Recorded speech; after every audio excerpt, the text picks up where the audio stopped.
I love Bottoms. It was absurd, hilarious, and had a really strong cast. I also feel like its themes and the way it like talks about queer people and their relationship with like acceptance, it's like really interesting while also just being like a really fun comedy. But there was one thing I just couldn't shake after seeing it. It oddly reminded me of another movie. Now, if you've seen Bottoms, you probably think you know what I'm talking about. It was a 2007 release, had 2 stars, and they're up and coming. A modern day classic in its own right. But we'll get to that one later. No. I'm thinking of a different movie. One that truly changed the game for Hollywood, cinema as a whole. 2019's own Joker. All right. Put your pitchforks down. Relax. Just let me explain. The movie Joker isn't really one movie. It's Cinemalcom. A sandwich, if you will. A burger filled. Now, if you bit into this burger, you'd probably get some familiar flavors. The meat, the hearty center of the film, king of comedy. It shares the same plot, a downtrodden comic dreaming of a better life. But maybe he's dreaming a little more than he should. The bun, the presentation of the film, belongs to Taxi Driver. Mainly for the darker tone and the way that it really shows like the grit of Gotham or New York City in the 70s. The Batman mythos acts more like the sauce, binding it together and providing context for the rest of the story.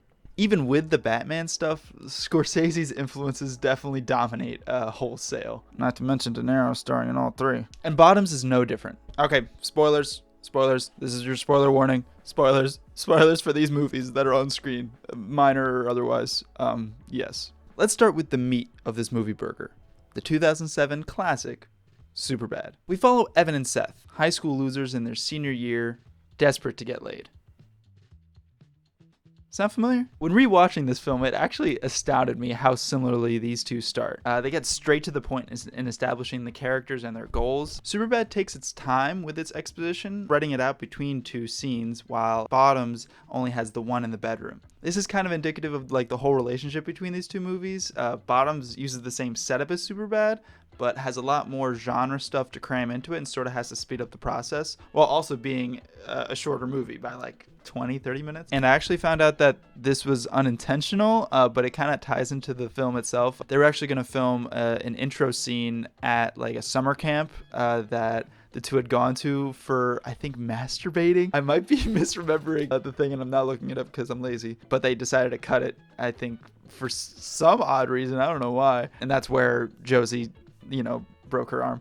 Anyway, with all of this, Bottoms is more comedic in tone, while Superbad is more naturalistic as to emphasize its story and its character beats, while also kind of lending itself to sort of a different kind of comedy, not as absurd, but more, Oh,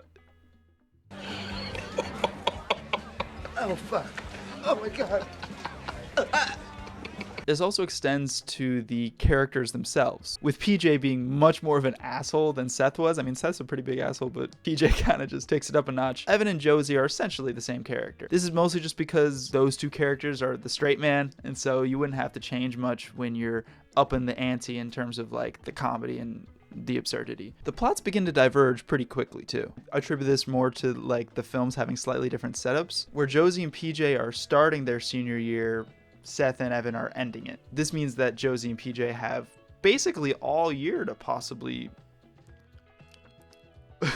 while Seth and Evan's year is about to end. And so they have to face like the uncertainty that comes with it. Both films have the friends fight then make up shtick, and both use them to pretty good effect. Superbad's breakup tackles the unfortunate truth that comes with the end of high school, college, shifting relationships, and general life just pushing 2 people in 2 separate directions. Bottoms, on the other hand, focuses more on the wrongness of the duo's actions, with PJ's refusal to accept fault primarily driving the conflict. This relates to another major difference between the 2. Superbad is more of a coming-age film that could only really take place in high school, while Bottoms uses high school as more of like a backdrop, as an aesthetic. The point is, I feel like I can see the cast of Bottoms doing Superbad, but I couldn't see the cast of Superbad doing Bottoms.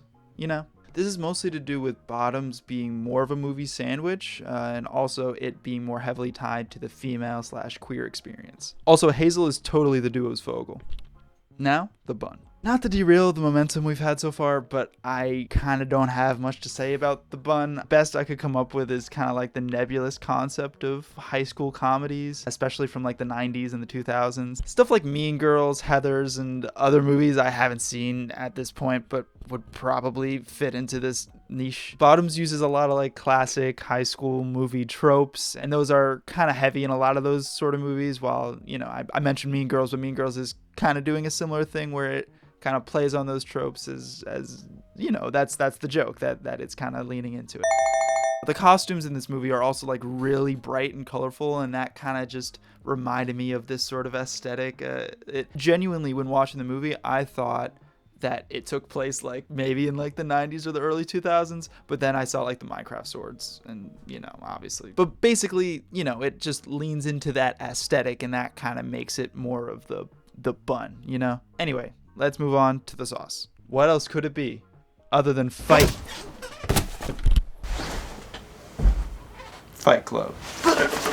Right off the bat, I will say I had actually not watched Fight Club before making this video, and honestly, there's a surprising amount of parallels between these two movies. More than just like the fact that there's a Fight Club, you know? In a way, Josie is the narrator to PJ's Tyler Durden, in the sense that there's two leaders of this fight club, one that's more aggressive and another meeker counterpart. There's also a common theme of breaking through societal boundaries, whether it be men working menial office jobs, feeling exploited and disposable, versus in Bottoms, where you have the ugly, untalented gays feeling the same way. The difference is how these two groups break through that. I mean, they both start a fight club, but the end result's a little different. Another hilarious parallel is the bombs each film uses. I mean, like, they're not entirely identical, but the fact that Hazel just, like, has these is just insane. Sylvie also references the movie saying, "I love David Fincher." And the fact that she's a weird kid who huffs paint makes it all the more hilarious. In the end, each film came to a similar ending, just with different results. Tyler's plan to create economic equilibrium was through tearing the establishment down. Bottoms, on the other hand, creates equilibrium by raising the group to the status of that of the popular kids and the jocks. They both also end with some sick-ass explosions.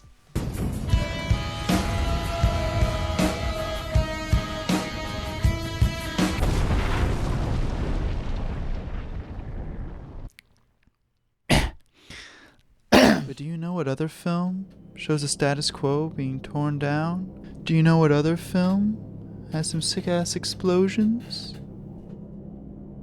A 2019 release? That's right.